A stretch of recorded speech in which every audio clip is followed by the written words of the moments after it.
وما أدراك ما ليلة القدر ليلة القدر خير من ألف شهر تنزل الملائكة والروح فيها بإذن ربهم من كل أمر سلام هي حتى مطلع الفجر صدق اللہ العظیم۔ ابھی ہمارے محترم قاری صاحب نے قرآن مجید کی یہی آیت تلاوت فرمائی، سورۃ القدر، اور جس میرے طالب علم ساتھی نے نعت پڑھی وہ بھی کمال کی پڑھی ماشاءاللہ۔ ان کے تلفظ، آواز کا اتار چڑھاؤ، ان کی لے ماشاءاللہ بہت عمدہ۔ کیونکہ میرا میڈیا سے تعلق، ریڈیو سے میرا تعلق 47 سال کا ہے۔ ابھی بھی اپنے پروگرام کر رہا ہوں ریڈیو پاکستان اسلام آباد سے، قرآن حکیم ہماری زندگی حی علی الفلاح میں، جو پورے پاکستان کے تمام ریڈیو اسٹیشن سناتے ہیں۔ اور لاہور سے میں FM 93 سے اپنا پروگرام کرتا ہوں، استفسار، جس میں لوگوں کے سوالوں کے لائیو کالز آتی ہیں، ان کے جوابات دینے ہوتے ہیں۔ اور 30 سال میں گورنمنٹ کالج میں پڑھاتا رہا، ایسوسیٹ پروفیسر ہو کر وہاں سے ریٹائر ہوا۔ پھر 18 سال فاطمہ جنہ میڈیکل یونیورسٹی میں فرسٹ پروفے میں BS کو پڑھاتا رہا، سائنس کا ایک ادنا سا طالب علم ہوں۔ 8 سال BDS کو پڑھاتا رہا یونیورسٹی آف لاہور میں، اس کے ساتھ ساتھ جامعہ شفیہ میں پڑھاتا رہا۔ تو وہاں یہ تلاوت اور نعت کے مقابلوں کو منعقد کرنا، ان میں ججز ان کو منعقد کرنا اور جج کئی دفعہ بننا، تو اس لیے میں نے نعت خان جو ساتھی ہے وہ ایسا ہے کہ جس کو اگر بین الاقوامی کالجز میں گئے ہوں گے تو یقیناً انہوں نے انعامات لیے ہوں گے۔ بہت اچھا پڑھا ہے، اللہ ان کو جزائے خیر دے۔ میری چونکہ ساری زندگی طلباء اور طالبات کے ساتھ وقت گزرا، میری تدریس کا جو کل عرصہ ہے وہ 49 ایئرس پورے ہو گئے پڑھاتے ہوئے، اور اب اگلا سال انشاءاللہ زندہ رہا تو یہ 50واں سال ہوگا طلباء اور طالبات کو پڑھاتے ہوئے۔ طالبات میں بھی میں جامعہ ترمذی پڑھاتا رہا، طلباء میں اب بخاری شریف اور جامعہ ترمذی پڑھاتا رہا اب آج کل۔ تو جامعہ شفیہ میں میری ایک کلاس میں، تاکہ آپ سے تھوڑی سی مناسبت پیدا ہو، تاکہ میں جب باتیں کروں تو آپ اس کو سمجھ سکیں ان باتوں کو۔ جامعہ شفیہ میں جس کلاس میں بخاری شریف پڑھاتا ہوں تو میری ایک کلاس میں گزشتہ سال 800 طلباء تھے۔ بیک وقت ایک کلاس میں 800 لڑکے ایک کلاس میں ہوتے تھے۔ آج وقت کی بہت بڑی ضرورت ہے، جو آج کا موضوع ہے لیلۃ القدر، اس کا ہماری زندگیوں کے ساتھ کیا تعلق ہے؟ اس کے لیے لیلۃ القدر کی حقیقت کو سمجھنا، اس کے اندر اعمال کو سمجھنا، اور یہ ہمیں معلوم ہوگا قرآن و سنت سے۔ میری ہر بات ریلیٹڈ ہوگی قرآن و سنت سے انشاءاللہ۔ قرآن حکیم میں سورۃ القدر نازل کی اللہ تعالیٰ نے۔ قدر کا لفظی مطلب ہوتا ہے، ہم اردو میں بھی بولتے ہیں آپ میری بات کی قدر نہیں کرتے، آپ میری چیز کی قدر نہیں کرتے، آپ ماں باپ کی قدر کیا کریں، بولتے ہیں، عربی زبان کا لفظ ہے۔ اس کا ایک معنی ہوتا ہے قدر کا اندازہ کرنا، ایک قدر کا معنی ہوتا ہے مرتبہ، ایک رتبہ، ایک قدر کا معنی ہوتا ہے طے کر دینا، ڈیسائیڈ کر دینا، متعین کر دینا۔ اور اس لیلۃ القدر میں یہ آپ ڈکشنری اٹھا کر دیکھیں گے تو قدر کے تمام معنی لیلۃ القدر یہ مرتبے والی رات بھی ابھی بات ہوگی، یہ اندازے والی بات بھی ہے، اس پر بھی بات ہوگی، اور یہ طے کر دینے والی بھی بات ہوگی۔ جب ہم اس آیت پہ پہنچیں گے، تنزل الملائکۃ بالروح من امر ربہ من کل امر سلام ہی حتی، جب ہم اس پر پہنچیں گے تو پھر ہم بات کریں گے کہ کیا باتیں طے کی جاتی ہیں۔ تو ہم پہلے اس صورت کو سمجھیں گے، اس کے ساتھ ساتھ بات کو آگے چلائیں گے انشاءاللہ۔ پھر آپ کے دل میں کوئی سوال ہوگا اس موضوع سے متعلق، بلا تکلف کیجیے۔ دور جدید کے سوالات بھی ہیں اس سورت سے متعلق اور اس لیلۃ القدر سے متعلق، وہ بھی بیچ میں آئیں گے انشاءاللہ۔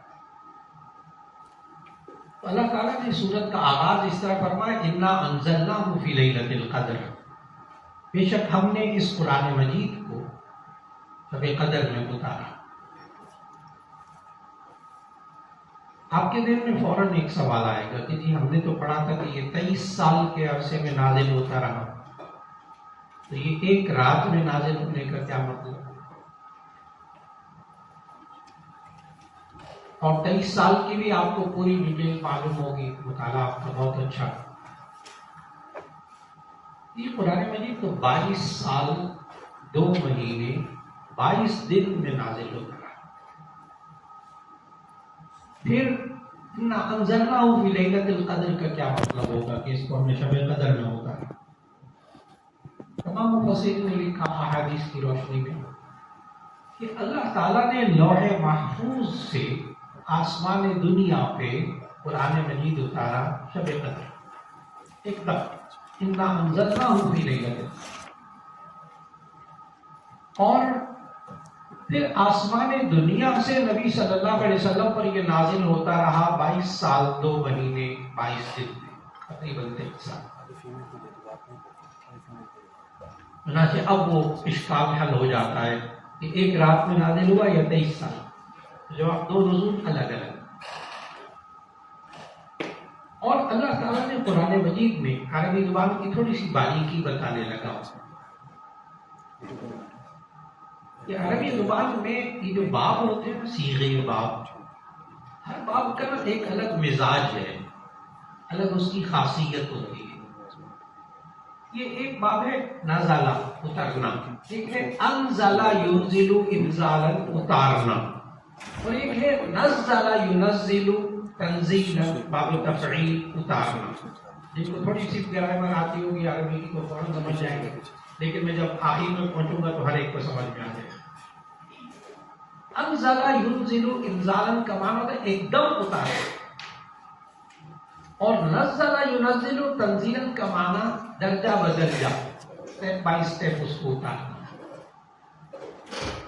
جہاں اللہ نے شب قدر میں اتارنے کا ذکر کیا، اب آپ دیکھیے گا، انزلہ کا معنی بیک وقت اتارا، ایک دم اتارا، اور نزلہ کا معنی آہستہ آہستہ اتارا۔ جہاں اللہ نے شب قدر میں اتارنے کا ذکر کیا تو کہا انا انزلناہ فی لیلۃ القدر، ہم نے اس کو ایک دم اتارا شب قدر۔ اور جہاں اللہ نے قرآن مجید کے آہستہ آہستہ نازل ہونے کا ذکر کیا، میں آیت پڑھنے لگا ہوں، آپ کے ذہنوں میں وہ آیت موجود ہے، انا نحن نزلنا الذکر وانا لہ لحافظون، بے شک ہم نے قرآن مجید کو آہستہ آہستہ نازل کیا، ہم اس کی حفاظت کرنے والے۔ وہاں نزلنا آیا تو مفسر نے اس طرف بھی توجہ دلائی کہ عربی گرامر کے اعتبار سے بھی جب ہم دیکھتے ہیں تو قرآن مجید شب قدر میں بیک وقت اترا، ایک دم لوح محفوظ سے آسمان دنیا میں، اور آسمان دنیا سے پھر نبی صلی اللہ علیہ وسلم پر نازل ہوتا ہے۔ تو شب قدر کی پہلی فضیلت اس میں قرآن مجید نازل ہوئی، اور اگلی آیت وما ادراک ما لیلۃ القدر، آپ کو کیا معلوم کہ شب قدر کیا ہے؟ لیلۃ القدر خیر من الف شہر، شب قدر یہ 1000 مہینوں سے بہتر ہے، خیر من الف شہر۔ اب اس آیت کے اور اس سورت کے شان نزول میں تمام مفسرین نے، شان نزول کہتے ہیں جن حالات میں یہ سورت نازل ہوئی، تمام مفسرین نے لکھا کہ نبی کریم صلی اللہ علیہ وسلم ایک مرتبہ صحابہ کرام رضوان اللہ علیہ مجمعین کے سامنے پچھلی امتوں کی عمریں بتا رہے تھے کہ پہلی جو امتیں ہوتی تھیں ان میں ایک بندے کی عمر 1000 سال ہو، 1000 سال ایک بندہ. یہاں 100 سال نہیں سمجھ میں آتے. اور بعض طلبہ ہوتے ہیں مجھ سے لیکچر بس وقت پوچھ بھی لیتے ہیں کہ جی یہ روایت کوئی مضبوط روایت ہے کہ ایک بندے کی عمر 1000 سال ہو. تو میں طلبہ کو پھر سمجھاتا ہوں کہ نہیں، آپ ساری روایات ایک طرف، قرآن مجید کی ایک آیت ایک طرف دلیل کے طور پر. اِنَّا أَرْسَلْنَا نُوحًا إِلَىٰ قَوْمِهِ وَلَقَدْ أَرْسَلْنَا نُوحًا إِلَىٰ قَوْمِهِ فَلَبِثَ فِيهِمْ أَلْفَ سَنَةٍ إِلَّا 50 عَامًا. ہم نے نوح علیہ السلام کو ان کی قوم کی طرف بھیجا، فَلَبِثَ فِيهِمْ أَلْفَ سَنَةٍ، تو وہ اس میں 1000 سال رہے، إِلَّا 50 عَامًا، مگر 50 سال رہے. یعنی 950 سال تک اس آیت پہ ثابت ہو رہی ہے نوح علیہ السلام کی عمر کم از کم. وہ بھی مفسرین نے لکھا کہ یہ نبوت ملنے کے بعد کی عمر بتائی گئی. اگر نبوت ملنے کی عمر بھی بیچ میں شامل کر لی جائے تو میری 1000 سال سے بھی اوپر بن جائے گا. تو قرآن مجید کی اس ایک آیت کافی ہے. 1000 سال عمر نوح علیہ السلام، 950 سال تو مانے نا، ہر صورت میں مانے. اتنی لمبی عمریں ہوتی تھی. نبی صلی اللہ علیہ وسلم ذکر کیا اور میری امت کو بڑی چھوٹی چھوٹی عمر. اس پر صحابہ نے سوال کیا، یا رسول اللہ صلی اللہ علیہ وسلم، وہ پہلی امت 1000 سال عمر، تو اگر وہ 1000 سال اللہ کی عبادت کرتی رہی تو ہماری امتیں 60 70 سال 80 سال 100 سال، تو 100 سال بھی دن رات عبادت کرتے رہے تو 1000 سال تک تو نہیں پہنچے گے. ہمارا کیا قصور ہے؟ ہمارا کیا؟ اگر ہمیں بھی 1000 سال ملتے ہم بھی عبادت کر کے دکھا دیں، وہ تو ہم سے آگے نکل گئے. اس پر یہ سورت نازل ہوئی. یہ سورت کا شان نزول، لیلۃ القدر خیر من الف شہر، شب قدر 1000 مہینوں سے بہتر ہے. 1000 مہینوں کو آپ 12 پہ تقسیم کیجیے، 12 پہ ڈیوائڈ کیجیے، یعنی سال بنائیں گے اس کو، تو یہ بنیں گے 83 سال 4 مہینے، 83 years and 4 months. 83 سال 4 مہینے. اور آیت میں پھر ترجمے میں غور کیجیے گا، لیلۃ القدر خیر من الف شہر، یہ 1000 مہینوں سے بہتر ہے. اس کا مطلب 83 سال 4 مہینے سے بھی بہت بہتر ہے. چلیے 83 سال 4 مہینے. اگر ایک نوجوان طالبہ، ایک نوجوان طالب علم جب آج کے لیکچر میں شریک ہوئے اور انہوں نے شب قدر کو پا لیا، ابھی میں اس بات کی بھی آپ کو گارنٹی سکھاؤں گا، ابھی لیکچر میں بات آ رہی ہے کہ کیا ہمیں گارنٹی ہو سکتی ہے کہ ہم نے شب قدر پا لی ہے؟ آج کے لیکچر کے بعد آپ کو ایک گارنٹی ملے گی انشاءاللہ. کیا ہم شب قدر کو پا سکتے ہیں؟ ہم یہ رمضان گزر جائے تو کیا ہم یقین کر سکتے ہیں کہ ہم نے شب قدر کو پا لیا؟ اس کا جواب ہے کہ جی ہاں، ابھی بات ہوگی اس پر. تو اگر کوئی آج طالب علم طالبہ اگر وہ شب قدر کو پا لے، عبادت کر لے، 83 سال 4 مہینے کا اس کو ثواب مل جائے، تو اسی صورت میں اگر وہ اب اپنے زندگی کے آئندہ 20-25 سال، کم از کم 20-25 سال 30 سال اگر ہر سال شب قدر کو پا لے پکا تو آپ 1000 سال تو بہت پیچھے رہ گئے. خیر من الف شہر، ہر سال 83 سال 4 مہینے کا ثواب. 20-25 سال 30 سال 50 سال ہر سال رمضان میں شب قدر پاتا رہا تو ظاہر ہے پچھلی امتیں پیچھے رہ جائیں گی. تو لیلۃ القدر خیر من الف شہر. ایک فضیلت آپ کو سمجھ میں آئی کہ اس لیلۃ القدر میں اللہ نے قرآن مجید نازل کیا لوح محفوظ سے آسمان دنیا. نمبر 2، لیلۃ القدر خیر من الف شہر، یہ شب قدر 1000 مہینوں سے بہتر ہے. 2 فضیلت. تیسری فضیلت، تنزل الملائکۃ والروح فیہا بإذن ربہم من کل امر. تنزل الملائکۃ فیہ، اس میں فرشتے نازل ہوتے، والروح، روح القدس جبرائیل علیہ السلام، وہ نازل ہوگی فیہا اس رات کے اندر بِإِذْنِ رَبِّهِمْ اپنے رب کے حکم سے اس کی اجازت سے من کل امر یہاں وقف کرنا من کل امر ہر کام لے کر ہر بات لے کر اللہ نے انسان کے پیدائش سے پہلے جب روح پھونکی جاتی ہے تو 4 چیزیں لکھ دی جاتی ہیں اس کی زندگی اس کا رزق اس کے اعمال وشقی ام سعید اور یہ نیک بخت ہوگا یا بدبخت ہوگا یہ اللہ روح پھونکنے کے بعد طے کر دے پھر اس کے بعد اس کی زندگی کی تفصیلات اور اس کی ساری جزئیات کی تفصیلات اللہ اس شب قدر میں طے فرماتا ہے سورہ دخان کی آیت میں آپ پڑھتے ہیں فیہا یفرق کل امر حکیم امرا من عندنا اس رات کے اندر اللہ ہر حکمت پر مبنی بات کو الگ کر دیتا ہے اب تفصیلات طے ہو گئی اللہ کی علم اللہ کے پہلے سے سب چیز اب اللہ نے طے کر دیا تنزل الملائکۃ والروح فیہا بإذن ربہم من کل امر اس رات کے اندر ابھی تیسری فضیلت ہو اس رات میں فرشتے اور روح القدس ہر بات کو لے کر طے کر کے اترتے سلام یہ سلامتی والی رات ہے یہ حتی مطلع الفجر اب اللہ نے اس کا اختتام بتایا یہ حتی مطلع الفجر یہ صبح صادق کے طلوع ہونے تک رہتی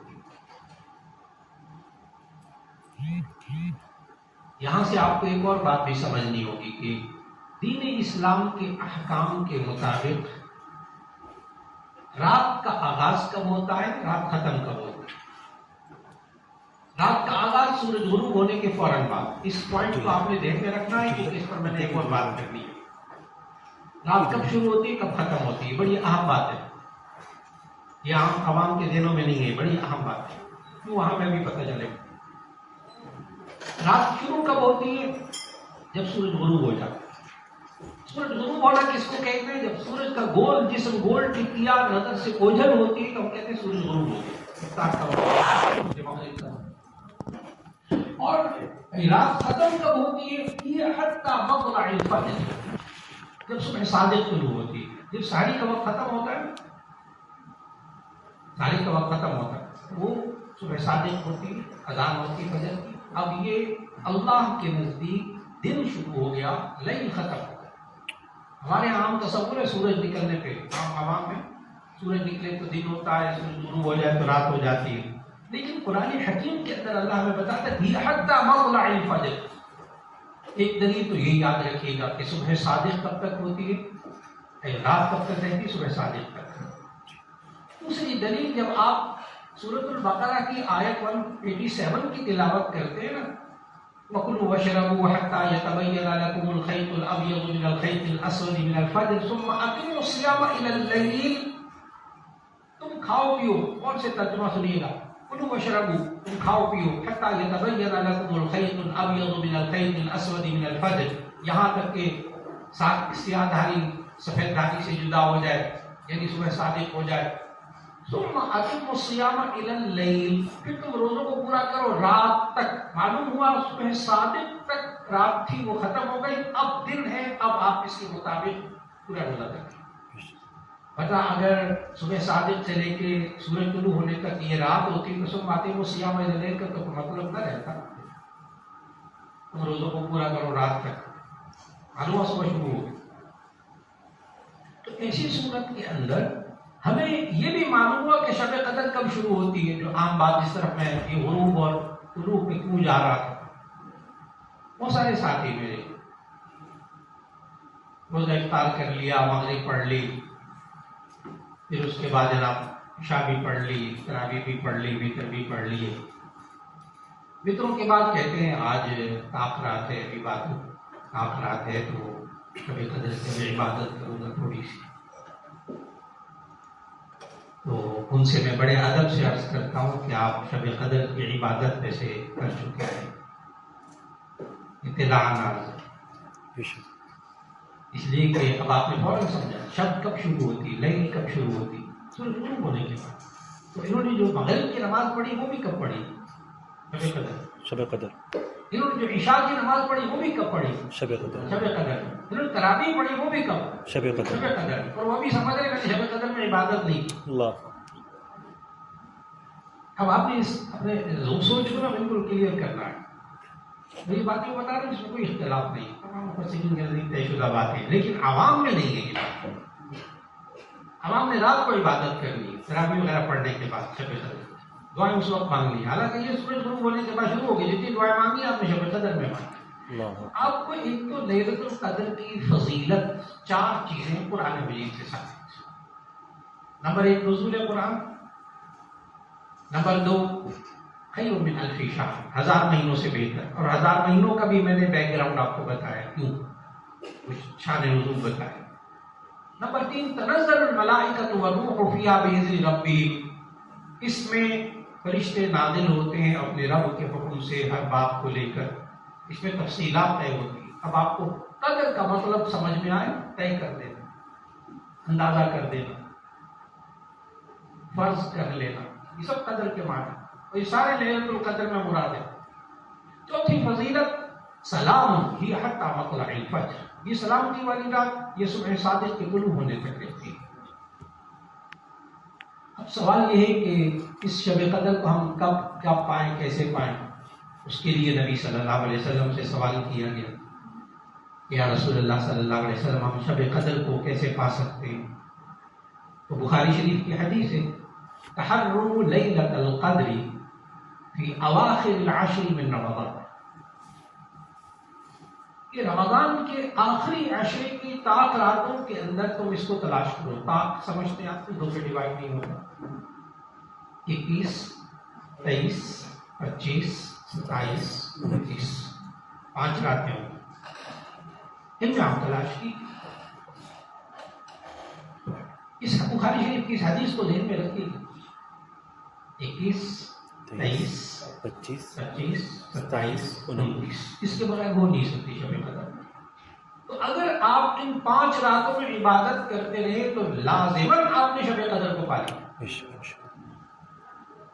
اب آپ نے اس بات کو سمجھ میں نہیں کہا کہ میں آپ کو بتاؤں گا طریقہ ایسا کہ کیا ہم یقین کر سکتے ہیں کہ شب قدر کو پا لیا. اس کا جواب ہے دیا.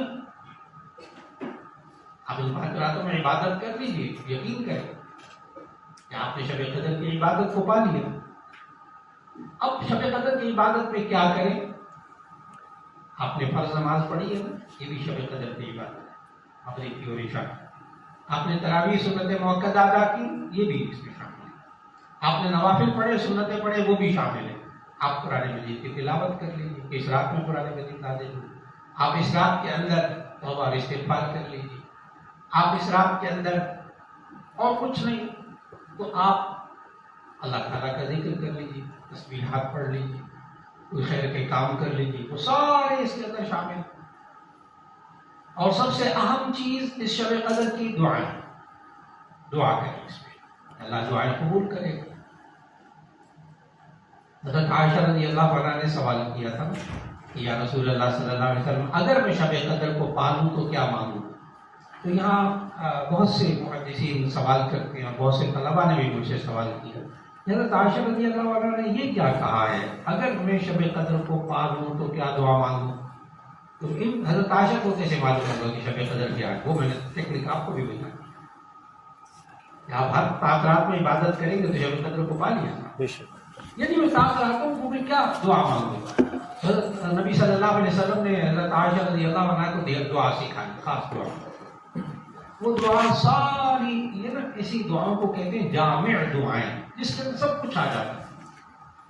اللہم انک عفو تحب العفو فاعف عنی. واحد ہو اکیلے اپنے لیے مانگے فاعف عنی، مجمع میں آپ مانگے تو تو عنا. یہ بعض طلبہ پوچھتے ہیں عنی ہے یا عنا ہے، میں کہتا ہوں حدیث میں عنی، لیکن عنی مجھ سے، فاعف عنی مجھے معاف فرما. اب میں ترجمہ کرنے لگا ہوں اس کا. اللہم انک عفو، عفو یہ مبالغے کا صیغہ ہے جس میں کسی بات کو بہت زیادہ بڑھا کر بیان کیا جائے. اللہم انک عفو، اے اللہ آپ بے شک بہت معاف کرنے والے.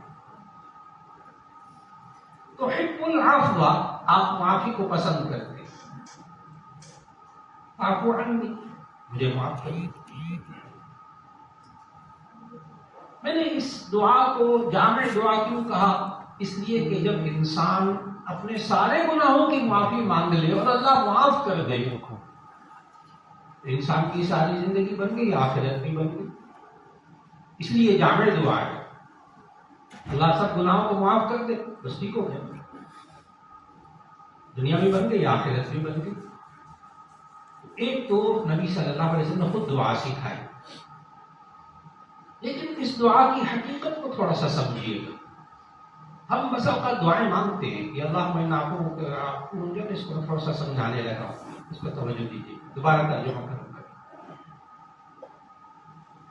ہم دعائیں مانگ لیں، جیسے ایک بزرگ کے پاس، علماء جانتے ہیں وہ مشہور واقعہ ہے، ایک بزرگ کے پاس جو ہے نا وہ ایک صحابہ کہنے لگے دعا کرنے، اللہ تعالیٰ مجھے نرینہ اولاد عطا فرمائے. حضرت کا بس ٹھیک ہے تو دعا کرنا.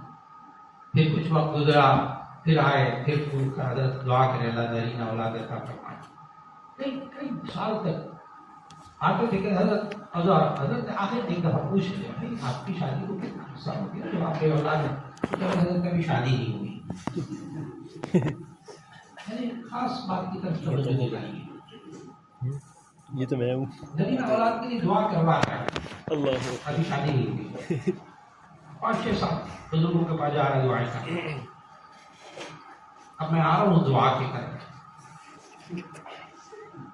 ہمارا رویہ، ہمارا بیہیویئر، ہماری زندگی بھی پھر اس دعا کے مطابق ہونی چاہیے. پھر سمجھ میں آتا ہے کہ یہ دعا ہم کیا مانگتے ہیں. ہم ویسے دعا کیا مانگتے ہیں، ہماری عملی زندگی، پریکٹیکل لائف کیا ہوگی، ذرا غور کیجیے گا. اللہم انک عفو، اے اللہ بے شک بہت معاف کرنے والے، لیکن میں کسی کو معاف نہیں کروں گا. وہ اپنے بھائی کو بھی معاف نہیں کروں گا، اپنی بہن کو بھی بلا نہیں، وہ میرا حق مار لیا تھا، مجھے یوں ستایا تھا، مجھے یہ تنگ کیا تھا، مجھے آپ بہت معاف کرنے والے، میں کسی کو معاف کرنے والا. اب ہمارا ایمان کیا رہے، بیہیویئر کیا ہے. اگلا اسٹیپ، اللہم انک عفو تحب العفو، اے اللہ آپ معاف کرنے کو پسند کرتے ہیں لیکن میں نہیں پسند کر رہا. ہم کہتے بھی میں نہیں معاف کرنا چاہیے، معافی جا کے بند کر رہے تھے، میں نہیں پسند کرتے معافی جا کے. ہو گیا جو مزہ ہے. تحب العفو، منہ سے کہتا اے اللہ آپ بہت معاف کرنے والے ہیں، ہاں لیکن میں کسی کو معاف نہیں کرتا. تحب العفو، آپ معافی کو پسند کرتے لیکن میں نہیں پسند کرتا. ہمارا بیہیویئر. فاعف عنی، اے اللہ مجھے معاف کر دے لیکن میں کسی کو نہیں چھوڑتا، میں کسی کو نہیں معاف کرتا. یہ ہمارا بیہیویئر. مانگ کیا رہا ہے سمجھ میں آتا ہوگا. اللہ مجھے نرینہ اولاد دے دے، اور کیا نہیں کرنی، شادی نہیں کرنی. شادی نہیں کرنی. نہیں، اپنی دعاؤں کو اپنے منہ سے جو نکال رہے ہیں، دعائیں جو مانگ رہے ہیں، اس کے لیے آپ بیس پر جائیں، پریکٹیکل لائف. پھر آپ کو دعا سمجھ میں آئے گی، یہ دعا سمجھ میں آئے گی. یہ انسان دعا مانگتا رہے اور اس کے مطابق اپنا رویہ، اپنے اعمال، اپنی پریکٹیکل لائف نہ لائے تو اس کو خالی دعائیں سمجھ میں نہیں آئیں گی. بالکل اسی طرح آج وقت کی سب سے بڑی ضرورت کہ اگر اس دعا کے مطابق، اور سے الفاظ کو سنیے گا، اگر اس دعا کے مطابق ہم اپنے بیہیویئر کو بنا لینا تو ہمارا گھر بڑا پرسکون، ہمارے رشتے دار بڑے پرسکون. اے اللہ آپ بہت معاف کرنے والے، اور میں بھی ہر کسی کو معاف کرتا ہوں. اب میں بات کو بدل رہا ہوں. اے اللہ آپ کو بہت معاف کرنے والے، اور میں بھی بہت معاف کرتا ہوں، ہر ایک کو معاف کرتا ہوں. تحب العفو، آپ معاف کرنے کو پسند کرتے ہیں. اللہ میں بھی معاف کرنے کو پسند کرتا ہوں، جسے کوئی کوتاہی ہو جاتی ہے میں معاف کر دیتا ہوں، معاف کر لیتا ہوں. فاعف عنی، اے اللہ مجھے معاف کر دے، اور میں بھی ہر ایک کو معاف کرتا ہوں. آج کے بعد میں کسی کے بارے میں بغض، دشمنی، کینہ اپنے اندر نہیں رکھوں گا. کتنا پرسکون معاشرہ بن جائے. آج تو سارے سائیکالوجی والے جتنے ڈپریشن کے مریض ہیں، جتنے انزائٹی کے ہیں، ساروں کو یہی کہتے ہیں ڈاکٹر اپنے ذہن کو فارغ کریں، معاف کریں، چھوڑیں، کیوں پالا ہوا اپنے ذہنوں کے؟ کیا ملے گا آپ کو پانے سے؟ اپنے آپ کی زندگی خراب کر کے، اور مصیبت ایک اور آ گئی ہے. نہیں، پہلے تھی صرف یہ، میں تھوڑا سا بتاتا جو میری گریجویشن پنجاب یونیورسٹی سے سائیکالوجی میں، اور پڑھاتا بھی رہا ہوں بہت عرصہ، اور پھر اس پہ فیملی سائیکالوجی اور ایجوکیشن سائیکالوجی میرے اہم سبجیکٹ. اس کے بعد پھر وہ تقابل ادیان میرا موضوع ہے، ڈائلاگ اس وقت میرا عادت ہے، اس میں بھی پنجاب یونیورسٹی سے ایم اے کیا ہوا میں نے، ماسٹر کیا ہوا. پھر اس کے بعد میرے جو تھیسز ہے نا پنجاب یونیورسٹی میں، وہ ہے اسلام اینڈ زوالوجی. اسلام اینڈ زوالوجی آج بھی تھیسز پڑھا ہوا پنجاب یونیورسٹی. تو تھوڑا سا اس لیے سائنس کا تھوڑا سا میں بتا رہا ہوں کہ پہلے یہ تھا ڈپریشن، انزائٹی. اب یہ جو نئی مصیبت آ گئی ہے نا، یہ معاف نہ کرنے کی وجہ سے، اور ہر وقت اپنے ذہن پر بوجھ بنانا، اس کی بات کو اس کی بات کو اس کی بات کو، اس کی وجہ سے آج ڈیمنشیا یعنی اپنی سابقہ یادداشت کو کمزور کر بیٹھنا. اور یہ طالب علم کے لیے مہلک چیز ہے. طالب علم کے لیے تو یہ تو ٹول ہے نا، ایک اوزار ہے نا ذہن، یادداشت. اور اس سے بڑھ کر یہ پہلے جو میں آپ نام لے رہا ہوں، یہ صرف بوڑھے بوڑھے لوگوں میں ہوتا تھا. بڑھاپے میں نانی دادی پہنچ جاتی تھی تو پھر ہوتا تھا، وہ ہے الزائمرس. یعنی ابھی جو بات ہوگی نا وہ بھول جاتا ہے. ابھی کس کا فون ہے، ابھی کیا بات ہوتی ہے، واش. اور پچھلی ساری باتیں یاد ہوتی. ڈیمنشیا میں ہوتا ہے کہ پچھلی ساری یادیں باتیں ہم بھول لے چکے ہوتے ہیں. نوجوان بچے نوجوان ذہین، مجھے رکعتیں یاد نہیں رہتی، مجھے وہ یاد نہیں رہتا میں نے سورت پڑھی تھی کہ نہیں پڑھی، میں آتا یاد میں بیٹھا تھا کہ نہیں بیٹھا تھا، مجھے بھول گئی. پھر بوڑھے لوگوں کو ہوتا تھا رکعتیں بھولنے کا. اب تو نوجوانوں کا مسائل میرے پاس آ گیا، اور اس میں اہم ترین چیز تمام ڈاکٹر کہتے ہیں کوئی دنیا کی دوائی نہیں ہے ڈائمنشیا اور الزائمر کو دور کرنے کی، اور اس انزائٹی کو اور ڈپریشن کو دور کرنے کی. اپنے ذہن کو اللہم انک عفو تحب العفو فاعف عنی پر لے آئیے، ساری چیزیں سیدھی ہو جائیں. بہت عجیب بات بتا ہوں، کر کے نہیں آپ کو اگر کوئی درجے کا دن پہ سوال نہ کریں، میں نے معاف کر دی. آج وقت کی ضرورت، شب قدر میں دعائیں مانگیں. اور پھر اس کے ساتھ ساتھ جو مجھ سے سوال ہو رہے ہیں، اب آپ کو بھی چند منٹ میں دوں گا سوال و جواب کے لیے، بس میں بات کو مکمل کروں. مولانا وہ یہاں جو ہے وہ آج 16واں روزہ دربار روزہ، آج 16واں روزہ سعودی عرب میں 17واں. تو جب یہاں شب قدر ہوتی ہے تو سعودی عرب میں ہوتی ہے کہ نہیں ہوتی؟ اور اگر سعودی عرب میں ہوتی ہے تو یہاں ہوتی ہے کہ نہیں؟ بہت سوال آ رہے ہیں. تو ایسی صورت کے اندر میں ان کے وہ سوال کو اور مشکل بنا دیتا ہوں. میں کہتا ہوں کہ میری بیٹی ماشاءاللہ آگے نواسے نواسیاں ہیں، یہ بیٹیاں تینوں کی تینوں ماشاءاللہ 2 PhD ہیں، ڈاکٹرز ہیں، دونوں وائس پرنسپل ہیں، اور عالمات ہیں تینوں کی تینوں، اور تینوں PhD. اور ایک کینیڈا میں، میں نے مثال دی ہے کہ میں سنی بات نہیں کرتا، وہ کینیڈا کے اندر جس وقت یہاں رات ہوتی وہاں دن ہوتی. اب شب قدر کا ہوں میں نے اور مشکل بنا دی. ویسے آپ میں سے سارے طلباء اور طالبات کمپیوٹر بہت اچھی طرح جانتے ہیں، مہارت ہے آپ کو. ایک چھوٹی سی ایپ کہ آپ ایک پروگرام، ایک لیٹر ہے، ایک پیغام ہے،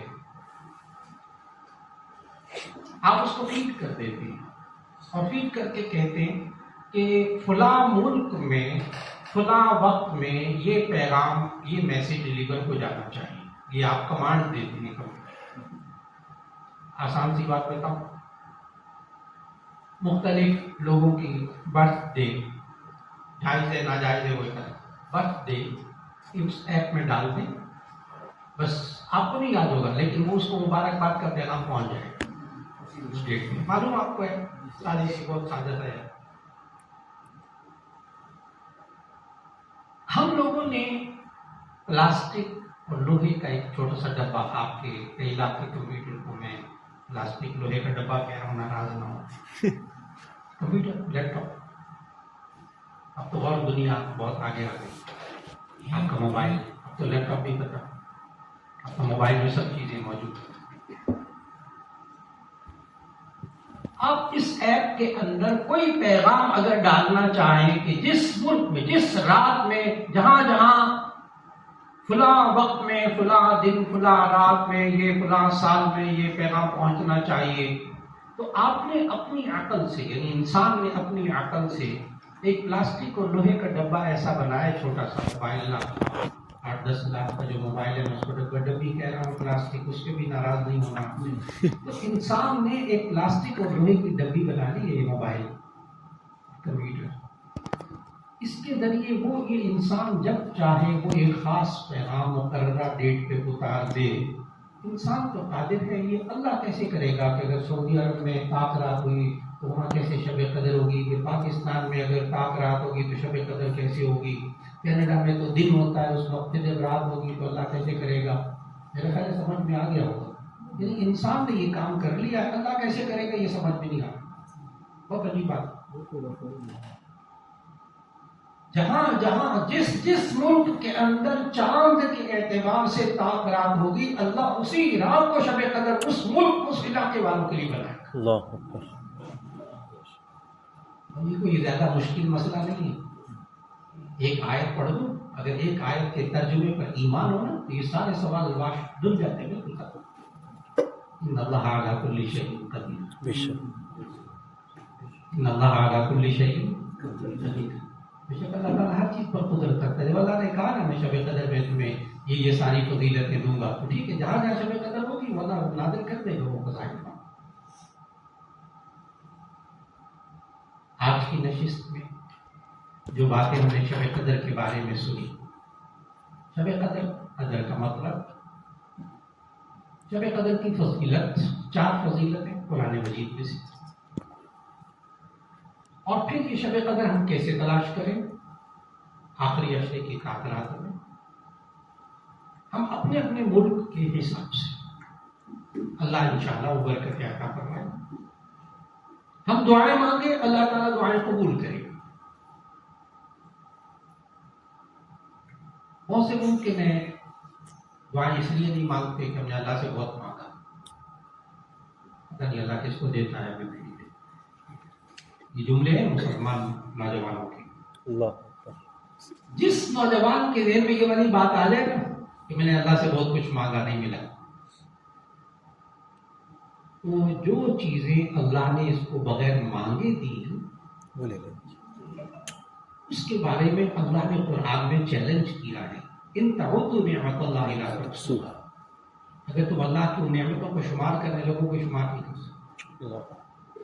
انسان صرف اپنے ایک بالشت کا جو چہرہ ہے، یہ 7 انچ کا چہرہ، اس چہرے کے اندر اللہ نے جتنی نعمتیں رکھی ہیں نا، آپ ساری زندگی گزار دیں آپ اس کو شمار نہیں کر سکتے. آپ بھی سوچو گے کیا ہے آنکھ ناک کان ہے، میں بھی شمار کر دیتا ہوں.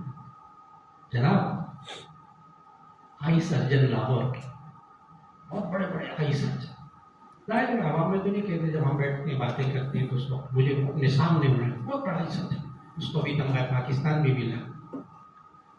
کہنے لگا سرجن آج تک، ابھی تک ہم ایک آنکھ کے اندر جو اللہ نے دنیا بنائی ہے ہم اس سے واقف نہیں ہو سکتے. اللہ. چیلنج ہے، کسی آئی سرجن کے پاس چلے جائیں جو آپ کو جانتا ہو، کیا پڑھے لکھے لوگ ہیں، آپ کس زاویے سے سوال کر رہے ہیں. ابھی صرف ایک آنکھ کے اندر کیا اجزاء ہیں اس سے یہ انسان سائنس واقف نہیں ہو سکی. یہ اللہ نے بغیر مانگے اتنی نعمتیں دی ہیں، ان کو شمار نہیں کر سکتے. اب سوال یہ ہے، ایک تو یہ ہے کہ شب قدر میں دعائیں مانگیں، اور یہ زندگی میں عزیز طلبہ اور طالبات کبھی نہ کہا کریں کہ ہماری دعائیں قبول نہیں ہوتی.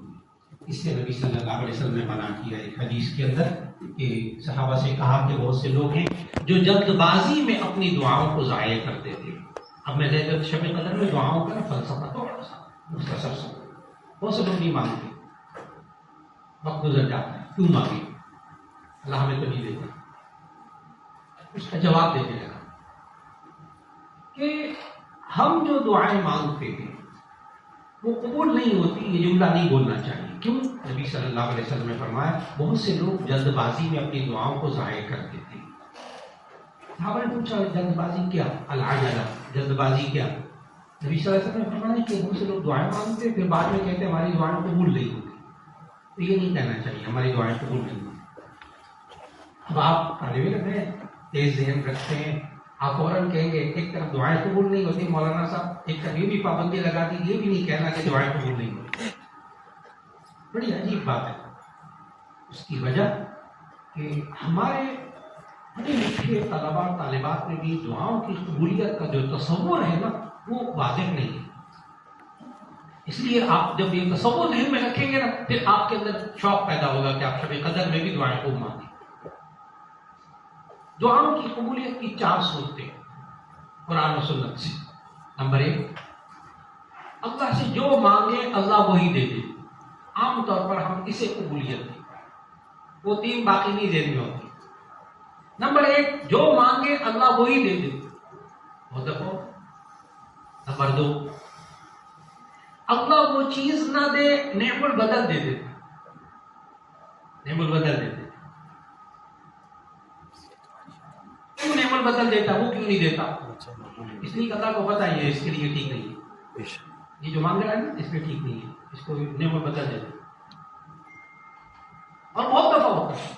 اور اس کے لیے یہ زندگی میں نا آپ لوگوں کو میں بتا رہا ہوں کہ آپ کے ذہنوں میں نا ایک آئیڈیاز ہوں گے, آپ کے ذہن میں ایک گول, آپ کے ذہن میں ایک زندگی کا مقصد, آپ اس کو پانے کی کوشش کرتے ہیں, نہیں ملتا, نہیں ملتا, کچھ اور مل جاتا ہے. ساری زندگی ایک لائن میں آپ یونیورسٹی آف سینٹرل پنجاب میں پڑھتے او پی ایچ ڈی کر کے پہنچے اور آگے اللہ نے زندگی کا کوئی اور رخ متعین کیا, جاب کہیں اور جا کے ملتی, اس فیلڈ پہ ملتی نہیں, وہ عہدہ نہیں ملتا, وہ چیز نہیں ملتی, مایوسی ہوتی ہے, ڈپریشن میں جاتا ہے نوجوان آدمی. اگر وہ اس بات کو سمجھ لے, قرآن مجید کی آیت سورۃ البقرہ کی پڑھنے لگا ہوں, علماء بیٹھے ماشاءاللہ جانتے ہیں, ہے وہ جہاد کے بارے میں کتب علیکم القتال وهو كره لكم, لیکن آگے جو آیت کا حصہ ہے نا وہ عام زندگی کے لیے بھی ہے. مفسرین نے لکھا, غور سے وہ آیت اور ترجمہ سمجھیے گا. جب آپ کوئی چیز اللہ سے مانگے اللہ وہ چیز نہ دے, اس کا نعم البدل دے دے, یہ کیوں اللہ کرتا ہے؟